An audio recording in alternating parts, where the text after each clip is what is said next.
Can you really have too much of a good thing? That's the question we'll be asking when the Sun squares Jupiter this week, next on Horoscope Highlights.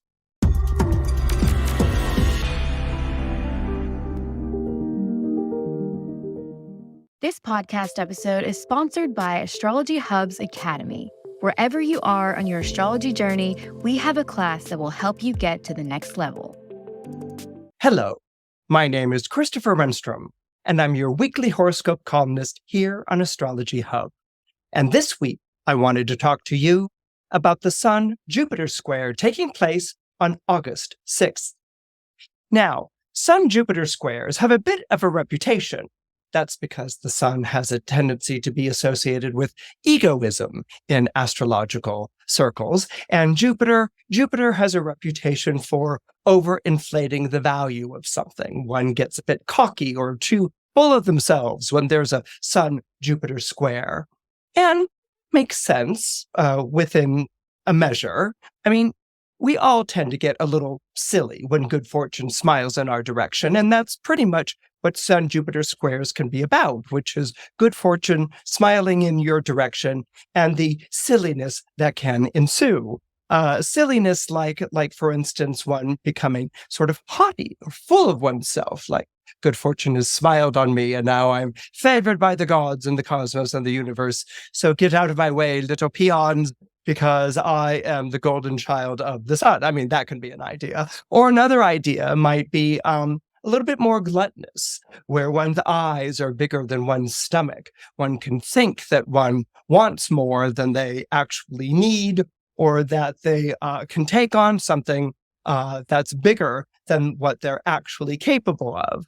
So these are kind of like little, raps on the knuckles about don't get too full of yourself, don't get too haughty, don't get too, full of your privilege when Sun is squaring Jupiter. So oftentimes Sun-Jupiter squares are like little morality tales of like, don't get too full of yourself and, be humble. And these are things that we sort of like remember whenever good fortune smiles in our direction.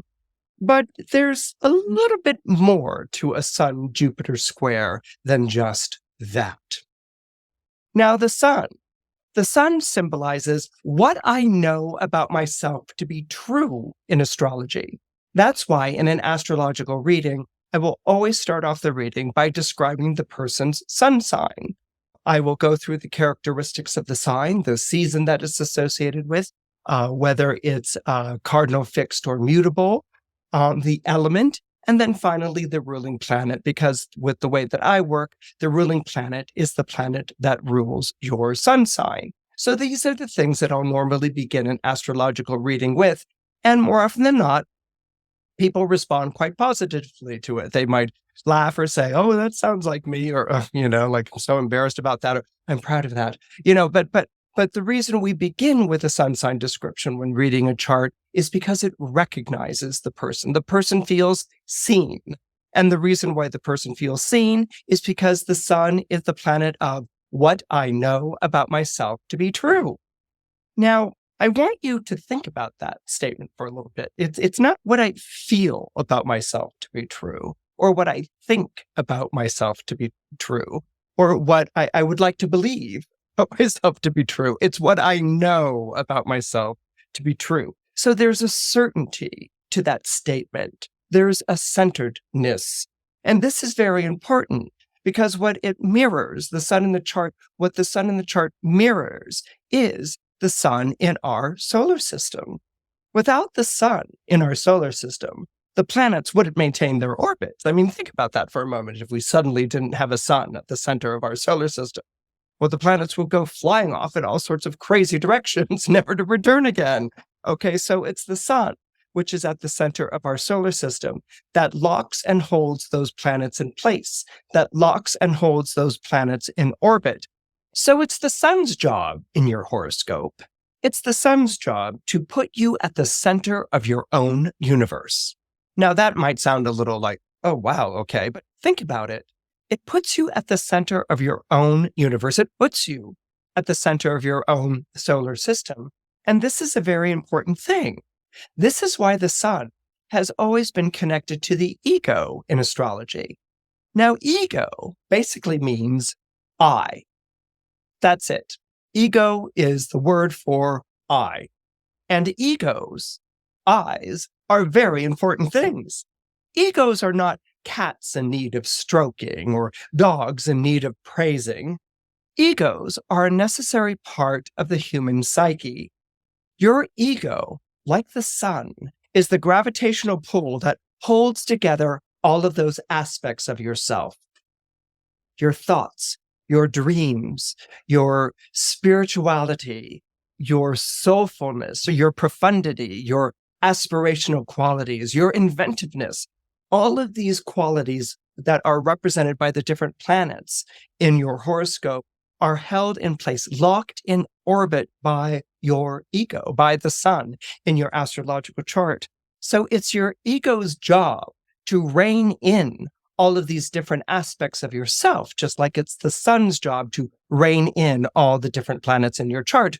The ego reins in your dreams, it reins in your thoughts, your memories, your spiritual experiences, your aspirations, your ambitions, your fears, your anxieties. It's the ego's job to rein in those different aspects of your chart and to basically act as the solar charioteer of your horoscope. Now, the chariot is a wonderful image to use when talking about the sun in the astrological chart. Okay, a chariot is someone who stands at his wagon, his chariot, which is a very sleek sort of vehicle, whipping or harnessing or pulling at the reins of the horses, which drive the chariot forward at an extraordinary velocity. They were very, very swift in the ancient world, these vehicles, these chariots that carried kings and their archermen and things along those lines. So the sun is basically your solar charioteer. Okay, and the sun has reins to all the different planets that are driving forward in your chart. And so what you want is a good, solid ego, not an over-domineering one or a weak-handed one. You want a good, solid ego that can direct these different horses in your astrological chart. Now, this puts me in mind of the myth of Phaethon. I don't know if you're familiar with the myth of Phaethon. It's one of my favorite myths, actually, from Greek mythology. And it's the story of this boy, Phaethon, who is being heckled and mocked by his schoolmates. I don't know, it always put me in mind of Phaethon at some sort of boarding school with a tie and jacket and a little cap being mocked and heckled by his schoolmates. But anyway, the reason that his schoolmates are mocking and heckling him is that he's sort of come of age. Phaethon's maybe 13, 14, 15-ish at the start of the story. And so he's come of age and no one's ever seen his father. All the other school kids bring their parents to school and show them off and things like this. But Phaethon is usually escorted by his mother, who's a water nymph in disguise. I love the way, you can have these human descendants and their parents are always kind of like incognito. I don't know, like the water nymph with sunglasses and a veil and things like that, secretly bringing her son to school. But anyway, he's escorted by his mother, a water nymph in disguise, but they never see the father. And so word gets out that he's a bastard child and everyone begins to make fun of him. And what's interesting about all of this is that the name Phaethon means radiant, shining. And Phaethon, as you can imagine, is indeed the bastard son, the out-of-wedlock son of Helios, who is the god of the sun in Greek mythology. And it's Helios's job every day in the evening when it's about to turn into dawn. Okay, it's Helios's job to harness the horses and get them ready in front of the chariot and to drive the chariot across the sky. Because Helios, being the god of the sun, actually is the sun. He's radiant. He gives off this light and this heat. And as he rises up into the sky and arcs across the sky, everyone is in marvel and wonder at the sun and wondering what sort of day it's going to be. And so they hope and pray for a good day. And Helios is like Yes, yes, let's all have a good day, shall we? And he rides his horses across the sky. And then at the end of the day, the horses begin to descend down into the temple that he keeps on the western side of the world, where he gets off the horses and says, "Good job," and they're like, nay, or whatever horses do. And then the two of them, I don't know, take a boat to the east side of the world again to begin the crossing anew.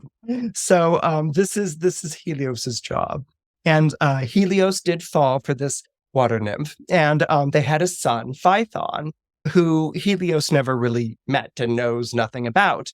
Phaethon has heard stories, more like cryptic remarks and asides made by his mother. And finally, one day he comes home from school and he says to his mother, "Did I really never have a father?" And she's like, "What are you talking about? Of course you had a father. How do you think you came to be?" And he's like, "Well, who is he? Because the kids at school make fun of me and they mock me and they say all these sorts of things and they bully me, and it's a horrible thing to be a son without a father." And she's like, "Do they really?" And he's like, "Yes, they do. And it's horrible." And she's like, "Well, I'll have a talk with them about it." And he's like, "No, mother, no." I love it when like 15-year-olds get gallant in a Greek myth. They're like, "No, mother, no. I must stand up for myself, and fight my own fights and not hide behind your skirts. Just tell me who my father is, and they'll back off. I'm sure of it." And she's like, "Well, Phaethon, your father is Helios." "Dad's who?" "Your father is Helios, the god of the sun. You kind of see him every day." So it kind of like slipped my mind as to like whether it was an important thing for you to meet or not. I mean, he's kind of like been around, not around, that sort of a thing. And he's like, "Helios, the god of the sun. Mom, you're joshing me." And she's like, "I'm not joshing you, dear. He is indeed the god of the sun. And so you are of noble stock, and none of these little rugrats should be giving you a hard time. Hold your head proud, my son, and they will be respectful of you." And he's like, I will, mother. I will hold my head proud." And so, of course, Helios goes back to school the next day, and they're like giving him a hard time. "Where's your dad? Your absent father," or whatever. And he's like, "Do you know who my father is?" And they're like, "No. Why should we?" And he's like, "You see him every day." "We do." "Oh my God, is he the principal of the school?" And he's like, "No, you see him every day. My father is Helios, god of the sun, who flies his chariot across the sky. So there." And all the guys are like, "You've got to be kidding." "No, he is. He's Helios, kind of this." Oh my God, that is hysterical. That is so pathetic. That is so pathetic. Helios, kind of the sun. Okay. "My dad's like the president of the United States. Oh, my dad's like, I don't know, Louis Armstrong or something like that. My dad's Babe Ruth." I don't know. They go through a list of iconic names. And he's like, "Stop making fun of me. Stop making fun of me." And they're like, and it's like one of those slow motion moments of the book where he's like, "Stop." They're like continue laughing at tilted angles. Okay, so Helios, mortified and embarrassed, is like, "Well, I'll prove it to you." I'm like, "Oh, what are you gonna do? Bring your dad to show and tell?" And he's like, "No, no, I'll prove it to you somehow." And he like rushes home, and his mother is like, "Bad day at school." And he's like, "They laughed at me." And she's like, "Okay, well, obviously this meeting between you and your father is long overdue. So what you need to do is," and so his mother gives him very explicit directions about how to travel to the end of the world. I don't know, somehow like they know these things. And then somehow they can travel to the end of the world very quickly in these stories, following his mother's instructions.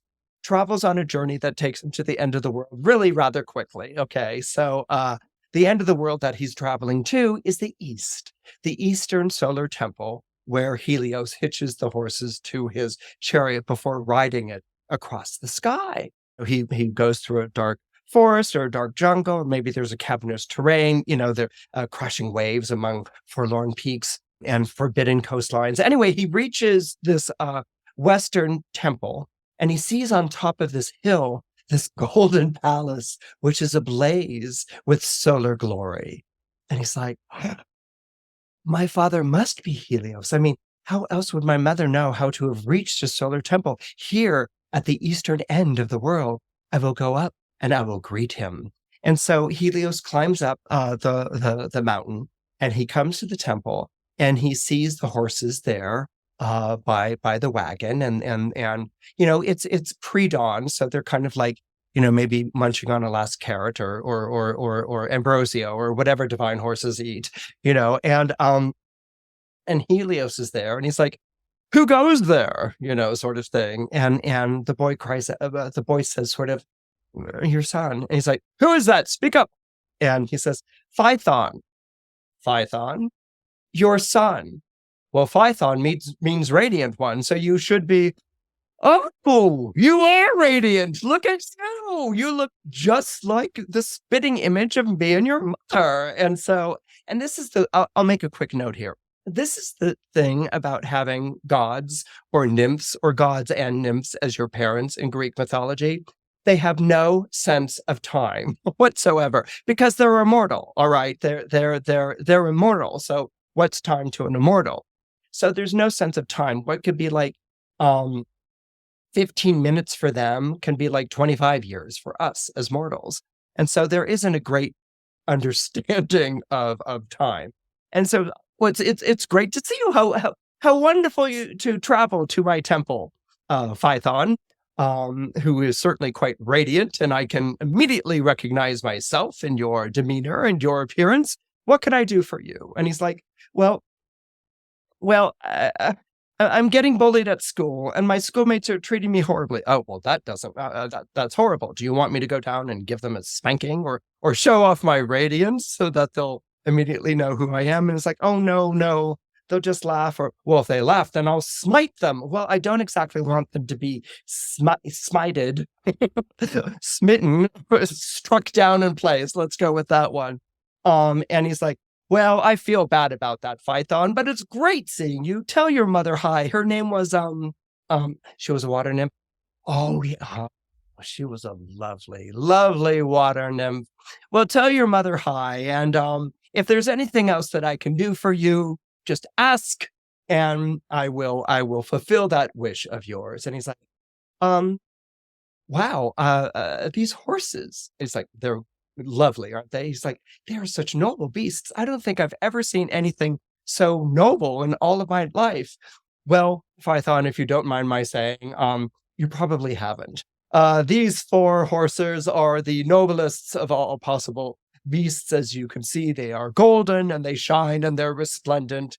And if I weren't a sun god, and if you didn't have some of my sun god DNA flowing through your body, you'd have to wear sunglasses just to sort of take in their glory. They're that extraordinary in their appearance. There's something, huh?" And Phaethon's like, "Oh, they're great." And then as he approaches closer, he says, "Look at this chariot."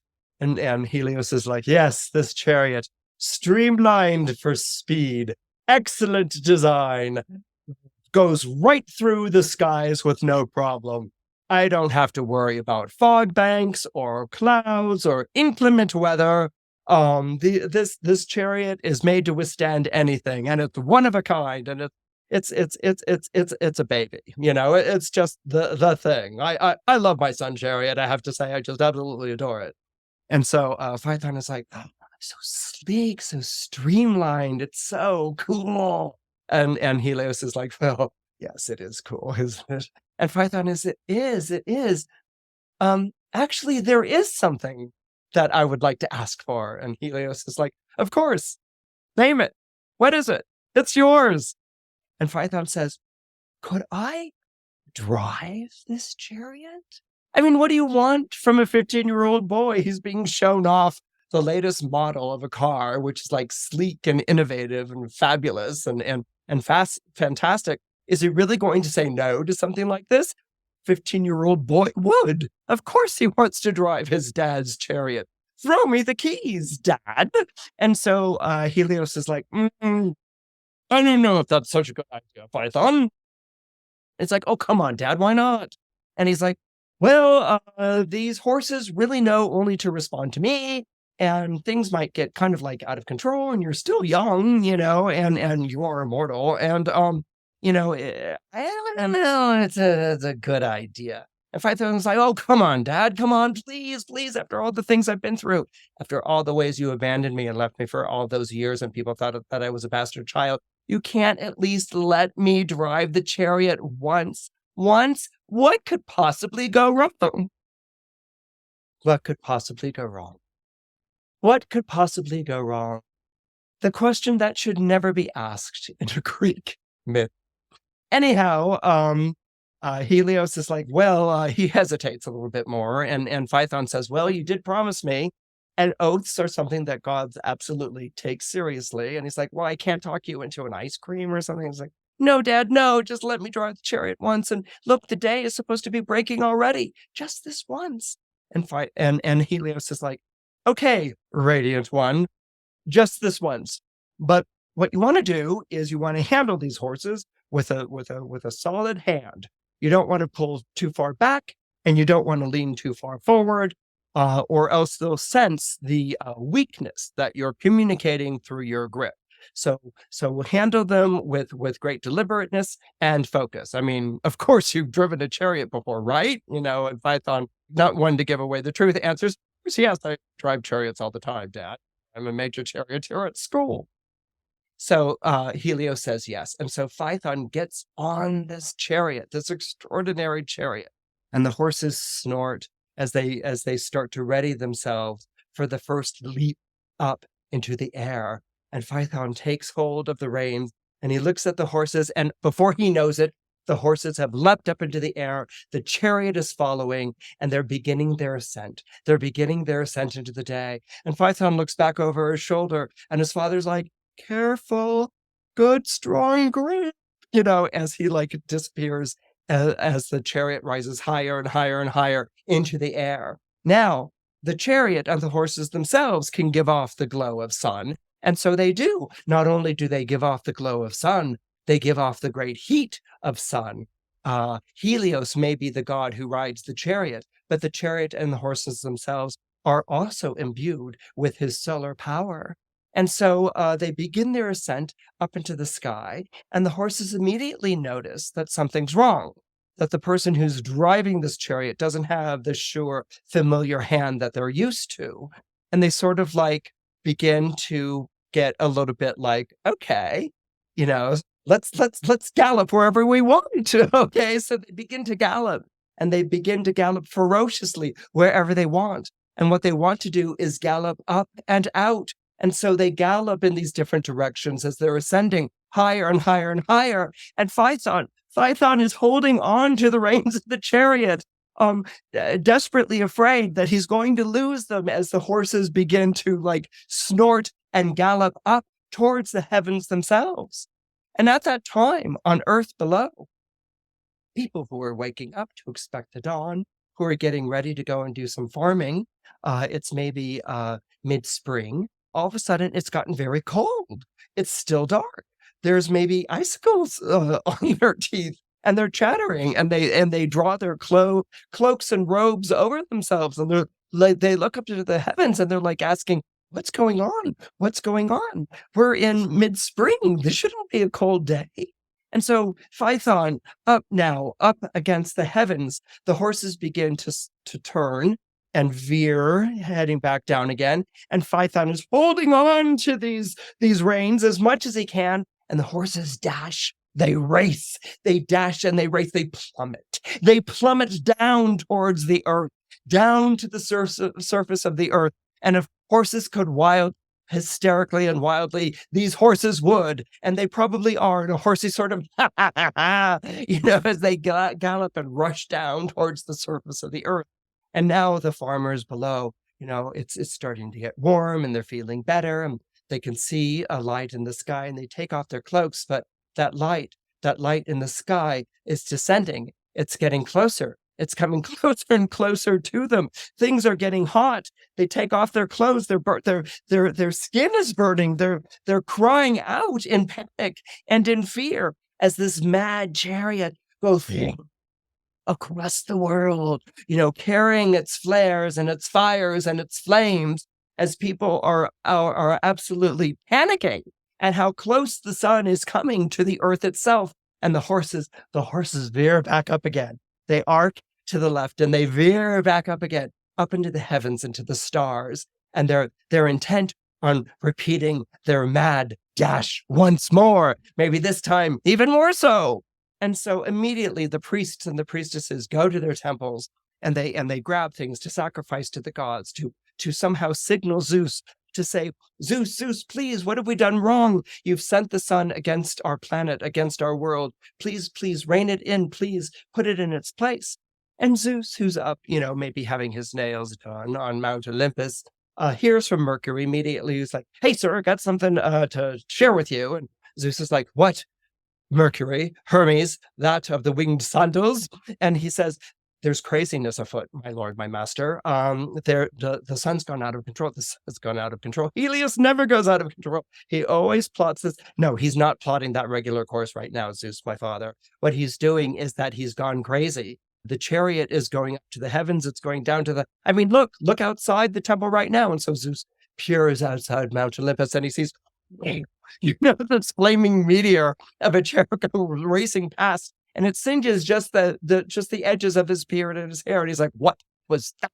And Hermes is like, that's what I'm talking about. Helios has gone crazy. The chariot is out of control. You've got to do something, or it will destroy the world and the heavens too.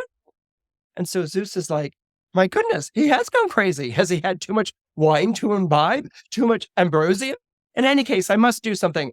Give me my thunderbolts. And so immediately, Hermes reappears with the thunderbolts, and the chariot goes past one more time and starts heading down to earth. And Zeus is like, do I take this one? Do I take that one? Oh, it's been a while since I've used this one. And so he takes out his thunderbolt, and he's like, one side, Hermes. I don't want you to ruin my aim. And Hermes is like, hit him. And so Zeus is like, there we go. And so the thunderbolt goes racing across the sky faster than the chariot itself. And it hits the driver.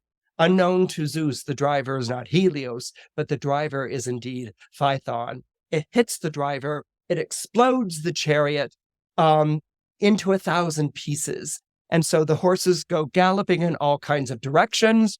The chariot is no more. And Phaethon goes plummeting down to earth like a smashed ember, burning down until he and the remains of the chariot crash against the mountains of the earth in some sort of like desolate cavernous terrain or valley somewhere.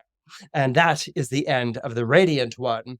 And so the horses show up gradually in the Western Gate where they always are. And Helios comes and he gathers them and makes his apologies to Zeus. And Zeus says, well, I've had sons of my own, so I know what you're talking about. They always get into mischief.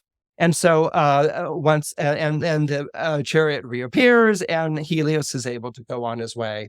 And Phaethon lives on in the memories of all of us who remember that terrifying day when the sun ran out of control in the skies above us.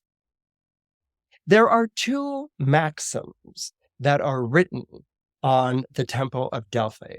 The Temple of Delphi is where you went and you received a prophecy from Apollo, the god of prophecy. And there were 2 maxims that were written on this temple. And the 2 maxims were, know thyself and nothing in excess. These are 2 wonderful maxims for us to keep in mind when talking about the sun in the horoscope. You don't want to lose control of the reins of your horoscope. The planets are like a team of horses that will run away with your chart if you don't work with them properly. So let's return back to the Sun and Jupiter square. The Sun and Jupiter square is often interpreted as bringing some kind of hubris, some sort of haughty sense of self, or eyes being larger than your stomach, based on good fortune smiling in your direction. But as I said before, there's a bit more to that than is often shared. Jupiter is the planet of good fortune. And when Jupiter smiles in your direction, it can be, in a sense, to bless you with good fortune. So we smile, or rather purr like a cat back. But it's also Jupiter charging you with a calling in your life. And the calling in your life is to exercise that good fortune, in your life on others. In other words, the phrase good begets good, or the idea of paying it forward, is a very Jupiterian thing, that if good fortune happens to you, it's good for you to pass that good fortune on, to share it with someone else. That might be through kindly works or charitable acts, but it might be in simple day-to-day exchanges.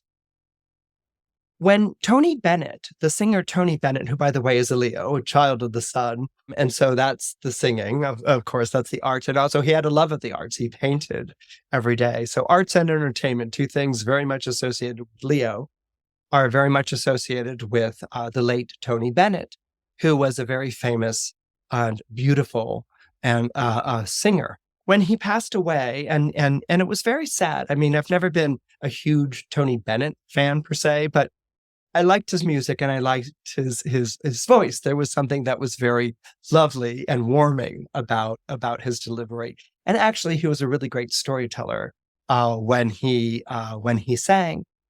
But there was this video clip that they were showing. I think it was from 2011. It's from 2011 when Bennett had flown to London to record the old standard Body and Soul with Amy Winehouse, which was to be featured on his CD, Duets to the Greatest Hits. And so there was a lot of partnering that Bennett was doing in the latter years of his life, which was wonderful. He was partnering with Sting, I think, and he partnered, well, with a number of different people, but he partnered with, I think, Queen Latifah. And on this particular track, he was going to partner with Amy Winehouse. Now, I don't know if you're familiar with Amy Winehouse. Amy Winehouse is, I have to say, one of my favorite singers. Okay, there's like Billie Holiday, there's an art and a pain to her voice and her music, a wildness, a rawness that it comes along once in, I don't know, 1,000 artists or 100,000 artists. It's there, and she was very much excited to work with him and nervous about working with him. And as you know, the story of Amy Winehouse, she was battling with addiction at the same time. So there's this wonderful clip of the two of them, and it's pretty much the rehearsal of Body and Soul, and she's coming in dreadfully. I mean, she's not getting it right, and she's getting more and more nervous. She was a Virgo. She's getting more and more nervous and agitated and depressed and apologetic and really frustrated and angry with herself. And at one point, the studio engineer tries to intervene, and Tony Bennett says, no, leave it between her and me. Leave it between us. And he starts to talk to her, and he's like, what are you so nervous about? And she's like, it's like, I've always worshipped you, and I'm in front of you, and I'm blowing this. And the orchestra, the money that's being spent on them, I just feel so bad. And he's like, well, okay, but the orchestra's here. They're here for the time that they're here. And she's like, yeah, but, I'm wasting their time. I'm wasting your time. And he's like, and Tony Bennett says to her, well, are you in a hurry? And she's like, no, I'm not in a hurry. And he's like, okay, then what's the rush? And she's like, and he's like, hey, you were influenced by Dinah Washington a little, huh? And she just stops and she looks at him. She's like, oh, yes, yes, I was. I love Dinah Washington. Dinah Washington's one of my favorite singers, a little.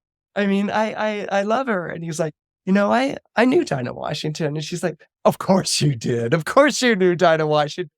What was she like? And he was like, oh, she was an extraordinary artist. She used to come to Vegas just with 2 suitcases that were packed full of her clothes. I mean, she wasn't booked. There was no gig that she was there. She'd just sort of like come to Vegas whenever she wanted to with these 2 suitcases. And she'd be like, I'm here, boss, and immediately, didn't matter what act was up or whatever, they would immediately make time for Dinah Washington for her to sing. And when word got out, that Dinah Washington was in town, and she was usually in town like that one night, when word got out that Dinah Washington was in town, they came to wherever she was, whatever club she was playing, and it was full. It was absolutely sold out. You couldn't get in, and Amy Winehouse is like, of course it was like that. I would have loved to have been there. And he's like, oh, she was wonderful. She was wonderful. And she just sang from the soul. And Amy Winehouse is like, she died young, didn't she? Like, I don't even think she was 40. She was like 39 or something like that. And he's like, yeah, she died young, but she was a great singer. She was a great talent, and Amy Winehouse at that moment, she's like, she's ready to go. She's heard the story of Dinah Washington, and she's kind of connected to the story and to her and her memories of her. And she's ready to try the track again. And she does it. And if you've ever heard their rendition of Body and Soul, it's a must hear. It's just really amazing. And of course, 3 months later, before she could appear in public with him, she died of addiction abuse. And he always said after that, I wished I had said to her what Lenny Bruce's manager had said to me when I was going through a rough period. Actually, Tony Bennett did go through a rough period. He had a drug habit, and I think it was cocaine and maybe marijuana or something like that. And one to balance the other, right? And he said, I wish I had said to her what Lenny Bruce's manager had said to me, that what you're doing, with the addiction, that what you're doing is a sin against your talent. I wish I had said that to her, but you know what? On second thought, maybe I should have said to her what Sinatra said to me, which was, hey, buddy, slow down. You don't have to, there's no rush to do all this. Slow down and take care of yourself. And the reason I tell this story is twofold. The first is that Amy Winehouse, and you can see it in this exchange that they're having in the studio, is clearly not in control of the horses. She does not have a tight grip on the reins of the horses that are drawing her chariot, that they have gotten out ahead of her and that she is being pulled along with them. And it manifests in this moment where she's singing flat or off or whatever. And she is so frustrated and she's so angry, and she really honestly looks like she's going to get up and leave the studio. Okay. And he stops her, and it's his gentleness. It's that solar warmth that he generates. It's that sharing of a story of someone that he suspects she's influenced by. I mean, you can hear it. He could hear, he knew it, and he tells her a story that centers her and brings her around again. It's almost like he grabs a hold of the reins of the horses and brings them to a stop. And she responds to him, with this amazing rehearsal, this amazing recording that they do together. And he said, afterwards, he said she had this wildness about her that you see with artists like Billie Holiday, where, he said there are lots of singers who are very practiced, and you're going to get a solid, smooth, consistent performance, and it's going to be a great performance. But then there are artists who are always pushing it. They're always taking risks. They're always experimenting or playing with the sound, and he said that was what you had with Amy Winehouse, someone who just, it wasn't going to be the same thing twice. She was going to play and experiment, invent and push, or maybe even draw back, and he said there's a genius to that. There's a beauty to that. And you're just never going to hear that again, and so there's a great sadness. And this idea of paying it forward, if you've had good, giving that good to someone else, it's very Jupiterian. It's very Jupiter, which is the beginning of good fortune in this world. And here's someone who was of an age and older than this kid, who is able to share this with her and to really make her day. And he does. But when we also, or in addition to this, I should say, when we pay that good forward, that good comes back and it helps us as well, and it puts me in mind of how in 2021, I think it was a year after they had recorded an album together, Lady Gaga and Tony Bennett played Carnegie Hall. I think it was August or around his birthday in 2021. And this is when it also became known that Tony Bennett had been diagnosed with Alzheimer's 5 years earlier. And so Lady Gaga had already done a recording with him of, standards, and it's a fabulous recording. But she had rehearsed with him before their performance. And he never called her Lady Gaga. He'd be like, yeah, hey, that's great. It's wonderful to see you. And she suspected right away he didn't know her name. He might not even have known who she was. And except that he knew that he was singing, and that nothing foggy about that. He could do that in an instant. He knew the words, he knew where he was in a song, and he could do that. But she was worried. She was worried that what if he came on stage and just went blank? And that was it, And so they start the show, and she does the first act. She's doing Lady Gaga music and things like this. The crowd's going crazy. And so they do an intermission, and the curtain comes up on him, and she's on the side of the stage smiling. And the curtain comes up on him, and he takes his bow to sold out packed house at Carnegie Hall. Okay. I mean, what do you want with your life? And he turns to her and he says, and here's Lady Gaga. And that was the first time he had said her name, and if you see the clip of it, she's just radiant. She's the smile of radiance comes over, and she does it like a little circle. And he's like, hey, do that again. You look lovely when you do that. And she does it again. She does this like little circle in place, and they begin their set. And it's a wonderful, wonderful thing to see. It's a wonderful, wonderful thing to hear. But what she says is at the end of the set, she comes at the end of the second act, at the end of their performance, she comes over to him and she whispers in his ear, would it be all right if I escorted you off the stage? And he's like, yeah, baby, And so she takes his hand and she leads him almost like the reins of a horse. She leads him off the stage, smiling, and the crowd is going crazy, and he's just ebullient.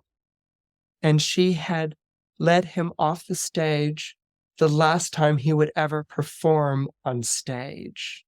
And like what he had done for Amy Winehouse, taking the horse by the reins and calming her,